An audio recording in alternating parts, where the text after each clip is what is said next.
I'm a bohemian. I do not plan ahead. And I recommend you don't plan ahead either. That is what I would consider to be verboten in business. Business, you're supposed to plan ahead. And for a lot of companies, planning ahead is very important. For my business, not so much. I stopped planning ahead when I figured out how my business was growing. It took me about 13 years to realize it, but over time I realized that planning ahead had virtually no value for my business. And when I read William Shatner's book, Shatner Rules, his number one rule is say yes.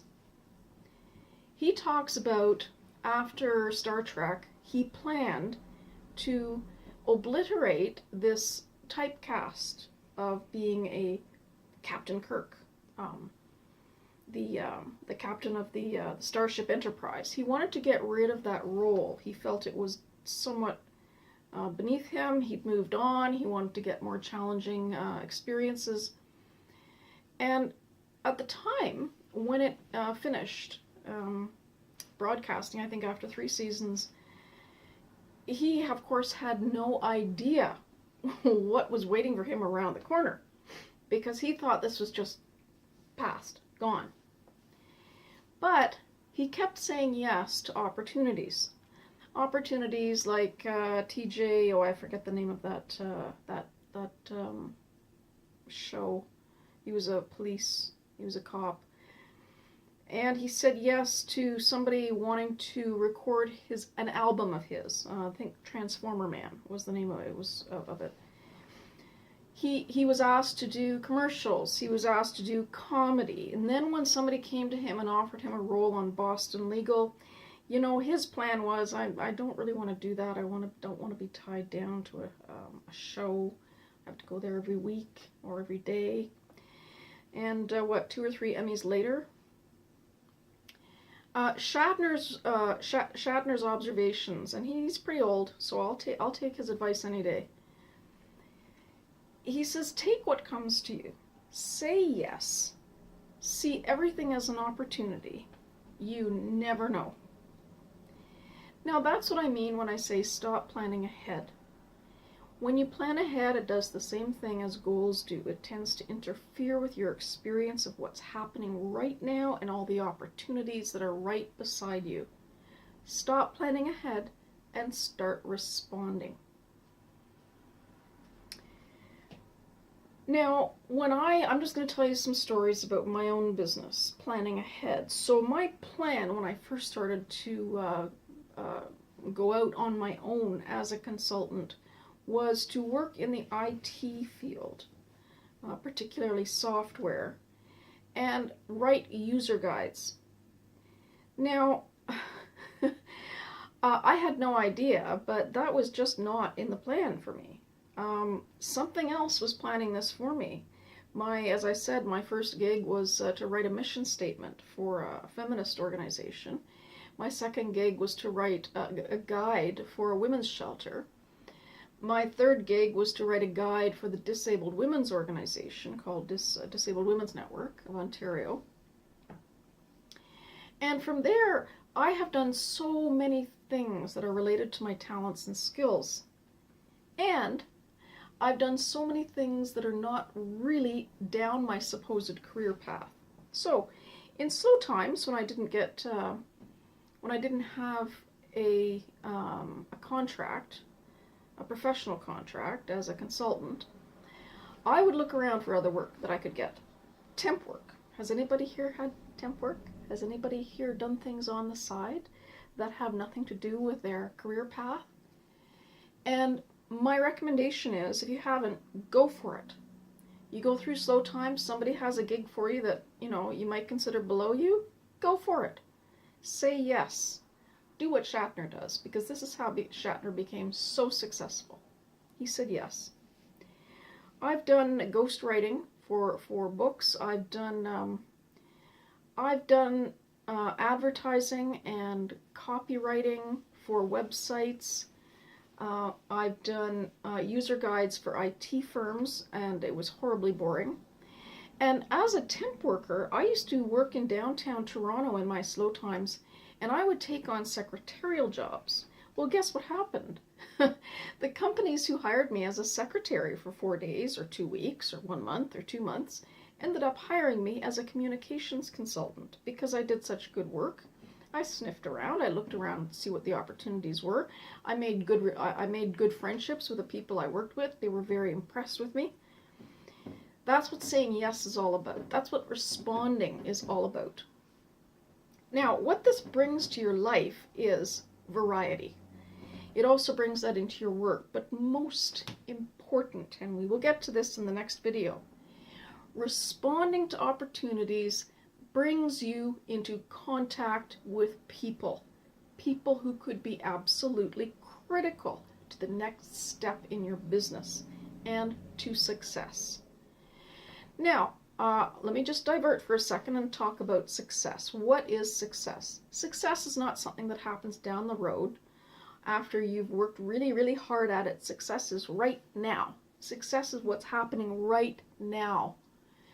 If you are sitting doing something that you consider to be not your line of work, not your level of income that you want, you can still find success. You can be happy while you're doing it. You can enjoy it while you're doing it. If you don't enjoy it, get out. We'll get to that in a minute. The most important, I would say one of the biggest benefits of responding to opportunities is you invite variety into your life, and variety is a beautiful thing.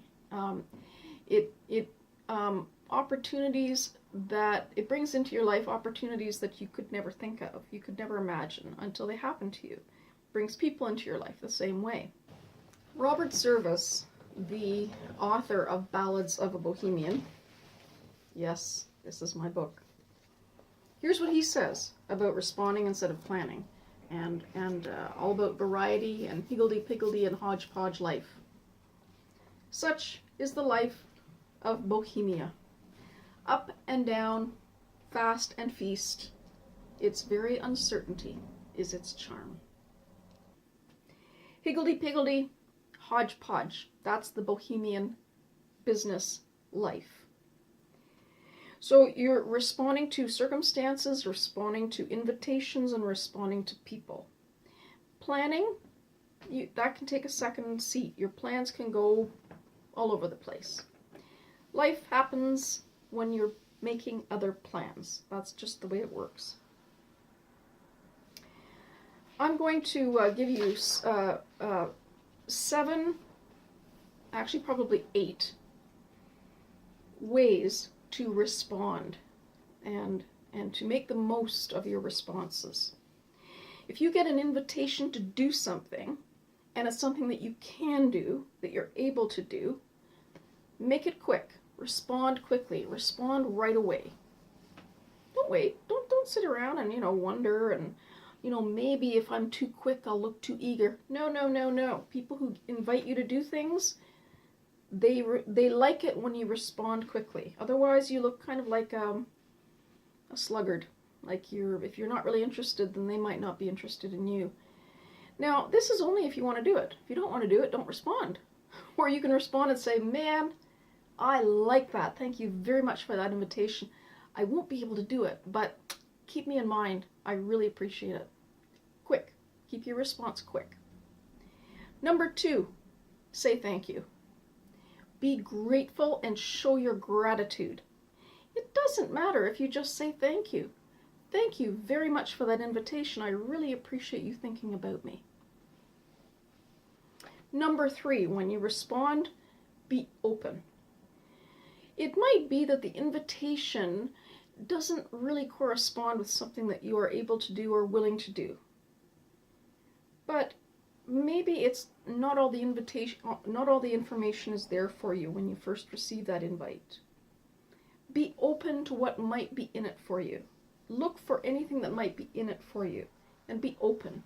And if you do accept the invitation and you do the gig, whether it's 1 day or 1 year or 2 years or 6 years, be open to all the opportunities that are within that activity for you.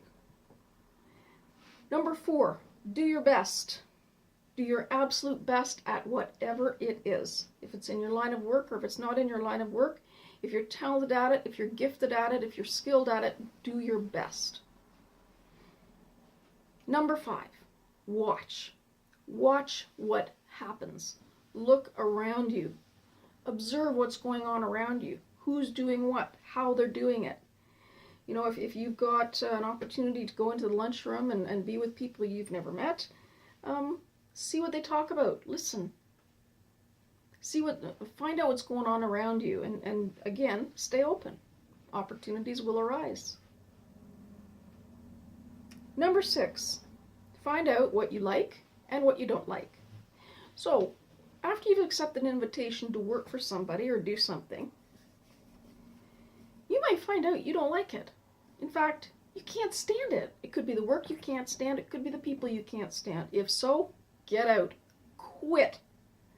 Don't stick around doing something you can't stand doing. Part of the benefits of accepting invitations and saying yes is you'll find out where you don't want to be and who you don't want to be with. Don't hang around people you don't like. That's a very important piece of advice there. Let's see. So I would say number 7. Okay, let's make this number 7. Notice wherever you are, who values you, who appreciates what you do, who appreciates your talent and your expertise, and stay close to them. Hang around them. Make friends, learn about them, get to know their work. And we'll talk about this in the next video. The number 1 key of your success as a bohemian business person and as a bohemian is to stick around people you like. Enjoy the company of people who appreciate you. And we'll be talking about this in our next video when we talk about how to cultivate relationships. See you there.